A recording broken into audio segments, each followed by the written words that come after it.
નમસ્કાર વિદ્યાર્થી મિત્રો, એમએસ એજ્યુકેશનમાં આપ સર્વનું હાર્દિક સ્વાગત છે। આજે વિદ્યાર્થી મિત્રો ધોરણ 8 માં વિજ્ઞાન વિષય ચેપ્ટર નંબર 1 છે પાક ઉત્પાદન અને વ્યવસ્થાપન। રેડી? હવે ચેપ્ટરનું નામ જ છે કે પાક ઉત્પાદન અને વ્યવસ્થાપન। તો વિદ્યાર્થી મિત્રો આપણને આઈડિયા આવી જ ગયો હશે કે પાક ઉત્પાદન અને વ્યવસ્થાપન જે છે એટલે કે ખેતીને લગતું ચેપ્ટર છે। એટલે કે આપણે ખેતી કઈ રીતના કરવી, તો એમાં પાક જે છે એનું ઉત્પાદન કઈ રીતના કરવું અને એની વ્યવસ્થા કઈ રીતના કરવી એના વિશે આપણે આ ચેપ્ટરની અંદર છે એ અભ્યાસ કરવાનો છે વિદ્યાર્થી મિત્રો। તો હવે આપણે જોઈએ તો કે ભાઈ ખેત પદ્ધતિ, રેડી? તો ખેત પદ્ધતિ છે તો કે ભારતમાં લોકો મોટા ભાગે છે એ ખેતી પર આધારિત છે। કેના પર આધારિત છે? ખેતી પર આધારિત। ભારતના મોટા ભાગના લોકો છે વિદ્યાર્થી મિત્રો એ ખેતી ઉપર આધારિત છે, એટલે કે ખેતી પ્રધાન દેશ છે ભારત છે એ ખેતી પ્રધાન દેશ છે। તો પાકને નિયમિત રીતે ઉગાડવો, તેને યોગ્ય કાળજી લેવી અને તેનું વિતરણ કરવું એ આ ચેપ્ટરની અંદર આપણે શીખવાનું છે।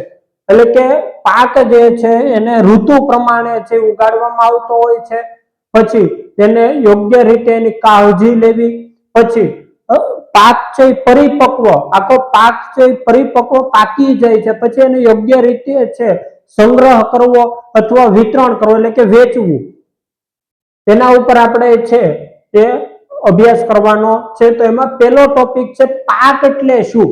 તો કે વિદ્યાર્થી મિત્રો પાક જે છે એટલે કે પાક એટલે શું, તો તેના પર આપણે જરાક નજર નાખીએ તો કે જ્યારે કોઈ એક જ પ્રકારના છોડને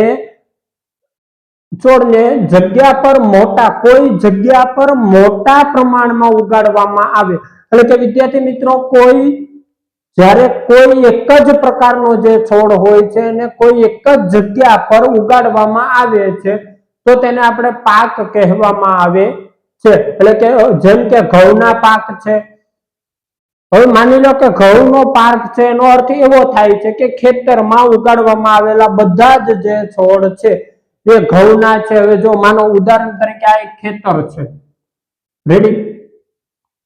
તો આ જે ખેતર છે એની અંદર હું બધી જગ્યાએ ઘઉંના પાક, અહીંયા જેટલી જગ્યાએ હું આ ટપકા કરું છું તો આ જે બધા માની લો કે આ છોડ છે તો આ જે બધા છોડ છે ને ઘઉંના છે। તો આ જે પાક આપણે જે વાવેતર કર્યું છે, જે છોડનું વાવેતર કર્યું છે એને આપણે પાક કહીએ છીએ, રેડી? એટલે કે આ બધા છોડ છે એ ઘઉંના છે। ત્યારબાદ જો ઘઉંના પ્રકાર, પાકના પ્રકાર, ઘઉંના નહીં પણ પાકના પ્રકાર, તો કે પાક અલગ અલગ પ્રકારના હોય છે। કેવા હોય છે?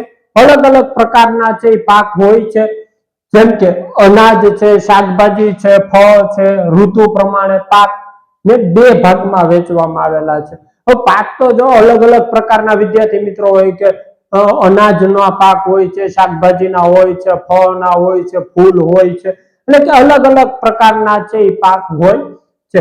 હવે ઋતુ પ્રમાણે પાછા એને ઉગાડવામાં આવે છે અથવા સોંપવામાં આવે છે, અથવા એની અલગ અલગ ઋતુ પ્રમાણે છે એ ખેતી કરવામાં આવતી હોય છે। તો કે ઋતુ પ્રમાણે પાકને બે ભાગમાં વહેંચવામાં આવેલા છે। કેટલા ભાગમાં વહેંચવામાં આવેલા છે? તો બે। તો કયા કયા છે? ખરીફ પાક અને રવિ પાક। ખરીફ પાક અને રવિ પાક છે। તો એમાં પેલા આપણે જોઈએ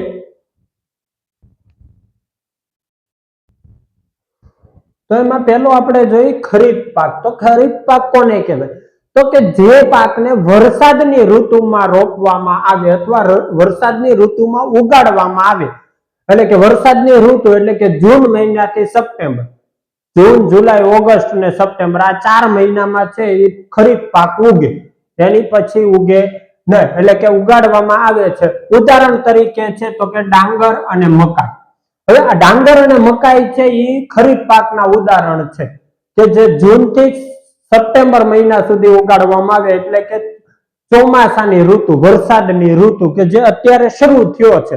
જૂન મહિનો આપણે શરૂ થયો એટલે કે અત્યારથી ડાંગર અને મકાઈ, પછી તો એની અંદર કપાસ આવે, સિંગ આવે, મગફળી મતલબમાં આવે છે, અલગ અલગ ઘણા બધા પાક છે પણ આપણે બે ઉદાહરણ જોઈએ। ત્યારબાદ છે રવિ પાક।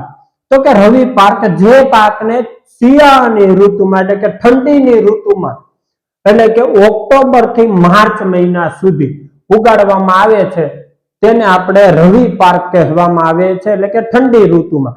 એટલે કે ઉદાહરણ તરીકે જોઈએ તો ઘઉં છે, ચણા છે, રેડી, આ બધા છે એ પાક છે એ રવિ પાક છે.